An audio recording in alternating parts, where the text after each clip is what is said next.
आजकल तमाम विपक्षी दल हैं वो एकता की बात कर रहे हैं और सब चर्चा कर रहे हैं अगले साल उत्तर प्रदेश के विधानसभा चुनाव की। विधानसभा चुनाव अगले साल होने हैं शुरुआत में, और उससे पहले तमाम जोड़ तोड़ की कोशिशें जारी हैं। एक जोड़ हो चुका है, वो है समाजवादी पार्टी का और आरएलडी का। बड़े चौधरी साहब के ना रहने के बाद जयंत चौधरी सारा काम संभाल रहे हैं, और देखा है चाहे वो किसान आंदोलन हो, चाहे वो हाथरस में जब एक बच्ची का बलात्कार हुआ, उसकी हत्या कर दी गई, वहाँ पर भी जयंत पहुँचे थे। और अब सियासत का दौर शुरू हो गया है। हमारे साथ जयंत चौधरी, उनसे बात करेंगे। जयंत, पॉलिटिक्स हर लोग बात कर रहे हैं, आप भी परसों एक डिनर में थे, वो एक पर्सनल डिनर था कपिल सिब्बल साहब का, लेकिन वहाँ पर भी तमाम विपक्षी दलों के नेता थे और यही बात हुई कि 2024 में हराना है और 2000 उससे पहले कहा जाए छोटा लोकसभा है उत्तर प्रदेश में होने वाला है। कैसी तैयारी कर रहे हैं आप लोग? देखिए, जहाँ तक राजनीति की बात है, राजनीतिक चर्चा की बात है, तो जहाँ बैठते हो होती है। और विपक्षी दलों में जो भी बुद्धिजीवी हैं, जो नेता हैं, वह चाहते हैं कि देश को कैसे हम लोग बेहतर दिशा दे सकते हैं, और लगातार उन विषयों पर हम बात करते हैं। अब चुनाव है उत्तर प्रदेश का, जो सबसे महत्वपूर्ण राज्य का चुनाव होना है, जिसकी छाप, जिसकी परछाई अगले केंद्र के चुनाव पे, लोकसभा के चुनाव पे पड़ेगी। और सबकी नज़र टिकी है कि उत्तर प्रदेश में जनता क्या करने जा रही है। मैं समझता हूँ कि जिस तरह से 8 महीने से किसानों का केंद्र सरकार ने शोषण किया और अपमान किया है, जो आंदोलन कर रहे हैं किसान, मांग कर रहे हैं, पूरी तरह से उनकी अनदेखी की, तो खामियाजा उसका भुगतना पड़ेगा सरकार को। और बाकी कुशासन जो उत्तर प्रदेश में मिल रहा है जनता को, जिससे नाराज़गियाँ हैं, युवाओं में उबाल है, नौकरी नहीं मिल रही, एक आर्थिक तंगी का प्रभाव हर घर पर पड़ा है। ये भी इश्यूज़ हैं जो इम्पोर्टेंट हैं। हम अपनी तैयारी कर रहे हैं। अभी 2 मुख्य कार्यक्रम हमारे उत्तर प्रदेश में चालू हैं। एक तो न्याय यात्रा, जो सहारनपुर से लेकर आगरा तक वंचित समाज, दलित वर्ग, जो पीड़ित वर्ग है, कोविड मृतक परिवारों को 4 लाख रुपए मिले, हाथरस पीड़ित परिवार को न्याय मिले, इस तरह के इश्यूज़ को, मांगों को लेके ये यात्रा चल रही है। दूसरा है भाईचारा जिंदाबाद। बहुत हो गए झगड़े, योगी जी आएंगे पश्चिम में, फिर दोबारा मुजफ्फरनगर और झगड़े की बात बोलेंगे, वही भाषा उनको आती है। हम तरक्की की बात करना चाहते हैं, विकास की बात करना चाहते हैं, किसान की बात करना चाहते हैं। तो लोकदल सभी की पार्टी है, सब जातियों का इसमें एक मेल है। ये मैसेज देने के लिए, ये संदेश देने के लिए हम क्षेत्र में सक्रिय हैं। सर, आपने बात की हिंदू मुसलमान भाईचारे की। हमें याद है जब मुजफ्फरनगर दंगे हुए तो उसके बाद पोलराइजेशन हुआ था, और वेस्टर्न यूपी में सबसे ज़्यादा नुकसान उसका आरएलडी को, यानी आपकी पार्टी को भुगतना पड़ा था। आपको लगता है कि अब किसान आंदोलन ने एकीकरण किया है और अब वापस से हिंदू मुसलमान एक हो गए हैं वेस्टर्न यूपी में? क्योंकि राकेश टिकैत भी कहते रहते हैं, दूसरे तमाम नेता मिलते हैं, वो कहते हैं भाई नहीं, हमने तो पिछले 2014 में समर्थन किया था बीजेपी का, लेकिन अब सोचना पड़ रहा है, तमाम चीज़ें हैं। तो क्या लग रहा है कि आप वो एक पेज पर ले आए हैं आप उन्हें? जब कोई क्राइम होता है, अपराध होता है, तो उसका जांच जब होती है तो ये देखते हैं कि फ़ायदा किसको हुआ, मोटिव कहाँ है, किसकी इसमें इंटरेस्ट था कि क्राइम हो जाए। जो दंगे हुए उसके बाद बहुत लोगों ने विश्लेषण किया कि फ़ायदा किसको मिला, सिर्फ एक पार्टी को मिला है। और नुकसान किसका हुआ? नुकसान हर घर का हुआ। ये एहसास सबको है, तो इसलिए लोग तो वैसे उन बातों को भुला करके साथ आना चाहते थे। हमने पहल करी, कुछ कोशिश की। चौधरी अजीत सिंह जी मुजफ्फरनगर से चुनाव लड़े। वे जानते थे कि कठिन चुनाव है, लेकिन वे चाहते थे कि मेरी जीत ये होगी कि लोग आपस में मेल बनाएं और भाईचारे को स्थापित करें, और उसमें वो विजयी हुए। तो सिर्फ हिंदू मुस्लिम भाईचारे की बात नहीं, और किसान की आइडेंटिटी ऐसी, किसान की पहचान ऐसी है। चौधरी चरण सिंह भी किसान की बात करके सत्ता में आए थे, तो इतनी बड़ी आइडेंटिटी है वो, उससे किसी जाति में आप समेट ही नहीं सकते। तो बीजेपी तो कहती है जो किसान आंदोलन है उसको आप जैसे लोग बढ़ावा दे रहे हैं। जयंत चौधरी और अखिलेश यादव अपनी राजनीति चमकाने के लिए इसको फ्यूम कर रहे हैं, इसमें तेल डाल रहे हैं, इसको फाइनेंस कर रहे हैं, और इसको जानबूझ करके अपने राजनीतिक फ़ायदे के लिए इसका इस्तेमाल कर रहे हैं। सीधे योगी जी भी बोल रहे हैं, और तमाम दूसरे जो बीजेपी के नेता हैं वो कहते हैं। अब योगी जी इसलिए ये बात कह रहे हैं कि वो मोदी जी को समझा नहीं सकते कुछ। बीजेपी का कोई नेता उल्टा उनको समझा नहीं सकता कि आप किसान की बात मान लो 2-4। अब किसान पे कौन सा फाइनेंस है, या हम लोगों पे कौन सा फाइनेंस है? विपक्ष तो कमज़ोर है। एक तरफ तो बीजेपी कहती है कि हमने विपक्ष को परास्त कर दिया, सभी राज्यों में हमारी सरकार आ गई। नारा भी दिया था उन्होंने, कांग्रेस मुक्त भारत का। कांग्रेस नहीं, वो तो पूरे विपक्ष को टारगेट कर रहे थे। दूसरी तरफ आप कह रहे हो कि विपक्ष इतना मजबूत है कि 8 महीने से पूरे देश के किसानों में उबाल पैदा कर दिया।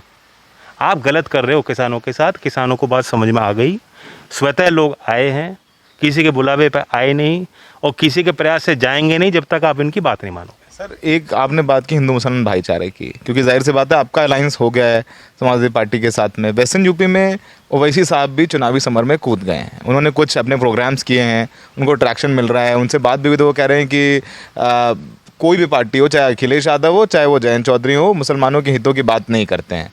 और उनकी जो पॉलिटिक्स है आप भी जानते हैं कि कहीं ना कहीं वो मुस्लिम्स को या धार्मिक आधार पर वो कह रहे हैं कि जो यूपी में हो रहा है वो मुसलमानों के खिलाफ हो रहा है सब कुछ, और आप लोग कुछ नहीं कर रहे हैं, खाली हाथ में हाथ धरे बैठे हुए हैं। वो वैसे साहब का ये आरोप है आप पर और अखिलेश दोनों पर।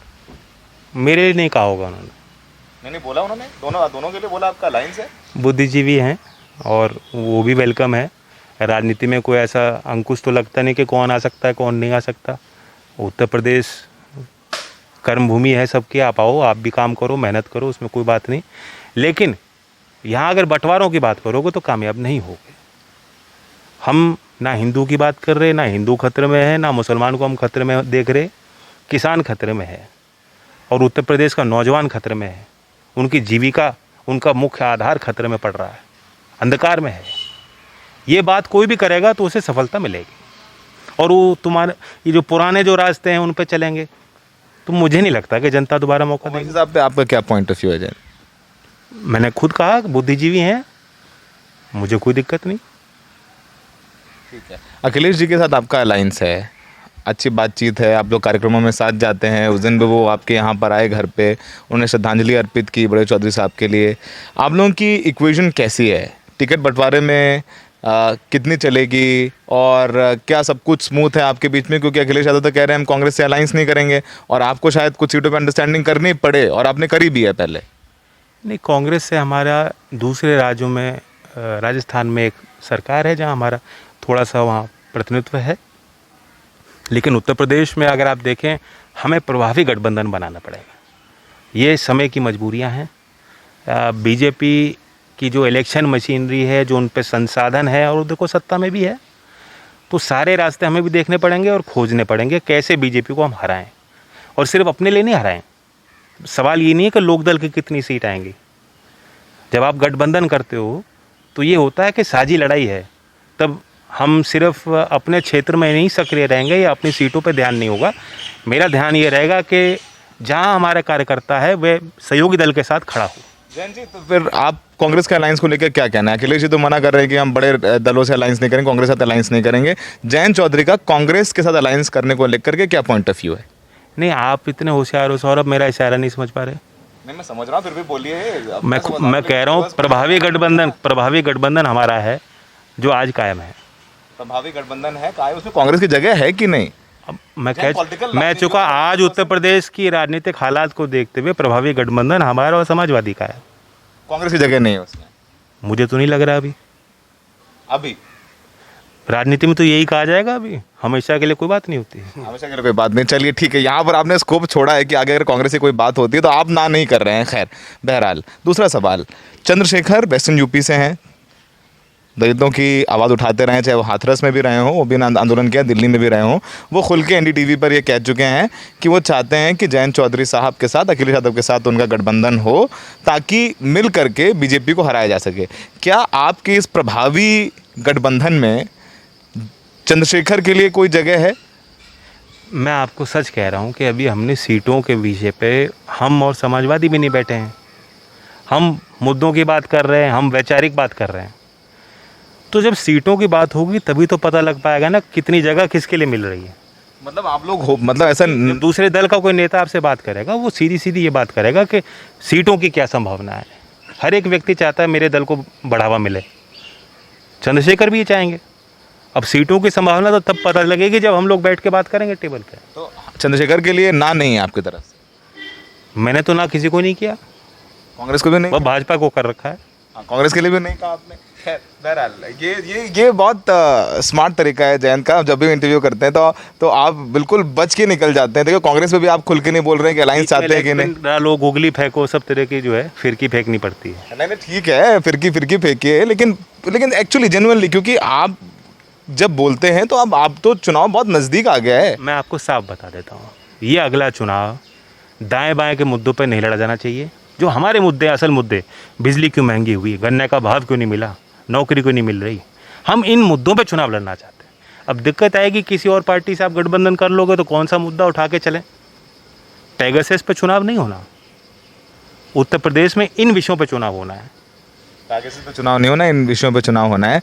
आखिरी सवाल जयंत, अब कैसे किसान आंदोलन को भी काफ़ी लंबा वक्त हो गया है, सरकार तो बात नहीं कर रही है और शायद करे भी ना। किसानों ने भी अपना मिशन यूपी लॉन्च कर दिया, उत्तराखंड लॉन्च कर दिया है।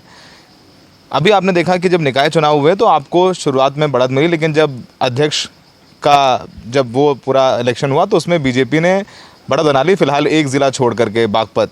उसके अलावा बीजेपी ने क्लीन स्वीप ही करी है उत्तर प्रदेश में। तो बीजेपी की उस बड़ी मशीनरी के खिलाफ तैयारी कैसी है आपकी? देखिए, जहाँ 30 लोगों का चुनाव है, अब वो 30 लोग, जहाँ जनता का चुनाव था वहाँ तो सही चुने गए। अब 30 लोगों को उठाना है, डाका डालना है, कोई चुनाव तो रह नहीं गया। ये तो बागपत के थे लोग जो बुद्धिजीवी थे, प्रभावी ढंग से उन्होंने शुरुआत से उस पर नज़र रखी और पूरे तंत्र पे जो है अपना कब्जा बनाया। वरना सरकार, सारे हथकंडे जो थे सरकार ने उनका प्रयोग किया, अनैतिक रूप से चुनाव लड़ाया गया, डाका डाला गया, पीपल्स मैंडेट पे डाका था ये। तो इससे आप तुलना नहीं कर सकते। जब डायरेक्ट वोट पड़ेगी आप जनता से मुकाबला नहीं कर सकते। योगी जी कितना ही धमका लें नौजवानों को, रुकेगा नहीं नौजवान। मायावती जी का आप इस इलेक्शन में क्या देखते हैं, क्योंकि आपकी प्रतिद्वंद्विता रहेगी उनसे, वो ब्राह्मण सम्मेलन कर रही हैं उत्तर प्रदेश में, सतीश चंद्र मिश्रा एक्टिव हैं, आप उनका पॉलिटिक्स पे क्या कहते हैं? अब ये तो पॉलिटिकल बात करेगा जयंत जी, अब गुगली लेग स्पिन पेसर सारी बातें ठीक। मैं सीधी बात करूँगा। हमारा मानना ये है, मैं ये नहीं कहता हर पार्टी की अपनी विचारधारा होती है, काम करने का तरीका होता है। जात पात की बात बहुत हो चुकी है, एक जाति को लेकर राजनीति संभव नहीं है और एक जाति के नाम को लेकर आयोजन राजनीतिक तो होने ही नहीं चाहिए। आप वर्ग की बात कर लो, बड़े मुद्दों की बात कर लो, हम किसान की बात करना चाह रहे हैं। चौधरी चरण सिंह जाति तोड़ों के सम्मेलन करते थे, आज क्यों नहीं कोई लीडर पैदा हो रहा जो जाति तोड़ों के सम्मेलन कर पा रहा? हम कह रहे हैं ब्राह्मण के सम्मेलन होने चाहिए, कल को वाल्मीकि के सम्मेलन होने शुरू हो जाएंगे, कहाँ ख़त्म होगी बात? तो ये तो राजनीतिक तरीके होते हैं एक माहौल बनाने के, लेकिन समाज पे इन चीज़ों का कोई अच्छा प्रभाव नहीं पड़ रहा। 3 सवाल पूछो जयंत आपसे, येस और नो में बोलिएगा। वैसे मुश्किल है मुझे पता है, फिर से मैं वापस आता हूँ जो कांग्रेस के लिए येस और नो आगे, लेकिन फिलहाल आपके प्रभावित करने में कांग्रेस के लिए फिलहाल I don't see it happening. फिलहाल आपको लगता नहीं हो रहा? Chandrashekhar, we haven't even started discussion on that. आप लोगों ने चर्चा ही नहीं की है? वो तो कह रहे हैं कि हम चाहते हैं अलायंस करना, तो खुलेआम ठीक है, तो अपना दावा रख रहे हैं। जब सीटों की बात होगी, तब कोई ठोस बात होगी, तभी हम सोच पाएंगे। अच्छा, सीटों की बात नहीं हुई है, पर उनको ना नहीं है फिलहाल। मैंने जितना कहना था कह दिया। जितना कहना था कह दिया। जयंत शाह पॉलिटिशियन है, उन्होंने तमाम मुद्दों पर बात की, किसानों पर बात की। उन्होंने कहा है कि इस बार चुनाव जो है वो पेगासस के मुद्दे पर नहीं होगा, चुनाव होगा किसानों के मुद्दे पर होगा, चुनाव होगा बेरोजगारी के मुद्दे पर। फिलहाल उनका कहना है कि उनको नहीं लगता है कि कांग्रेस से अलायंस हो रहा है। चंद्रशेखर के लिए ना नहीं है, लेकिन अभी बातचीत नहीं हुई है, बात आएगी तब जब सीटों को लेकर के बात। उधर आम आदमी पार्टी भी अखिलेश जी से मिल रही है और उनकी भी इच्छा है कि समाजवादी पार्टी के साथ आप लोगों के साथ अलायंस हो जाए। उसको लेकर के आपका क्या पॉइंट ऑफ व्यू है? जो हमारी और समाजवादी की अंडरस्टैंडिंग है वो ये है कि हर सीट पे हम देखेंगे विनेबिलिटी, कैसे हमें अपने उस, जैसे अर्जुन की नज़र थी, हमारी नज़र वैसी होगी। उत्तर प्रदेश की विधानसभा में हर एक संख्या एक एक सीट की महत्वपूर्ण होगी। हम चाहते हैं हर एक विधानसभा पे हम लोग जीते। हाँ या ना तो करिए ना, सीधी बात, विनेबिलिटी का आधार होगा। विनेबिलिटी का आधार होगा। तो आम आदमी पार्टी को भी ये ना नहीं कह रहे हैं। फिलहाल आखिरी सवाल एक याद आ गया, परसों आप डिनर पे गए थे, वहाँ पर राहुल गांधी जी के जो खिलाफ बोलने वाले G23 लोग थे। आप कहेंगे कि कपिल सिब्बल साहब का डिनर था, व्यक्तिगत डिनर था, लेकिन राजनीतिक लोग बैठे और राजनीतिक बात हुई।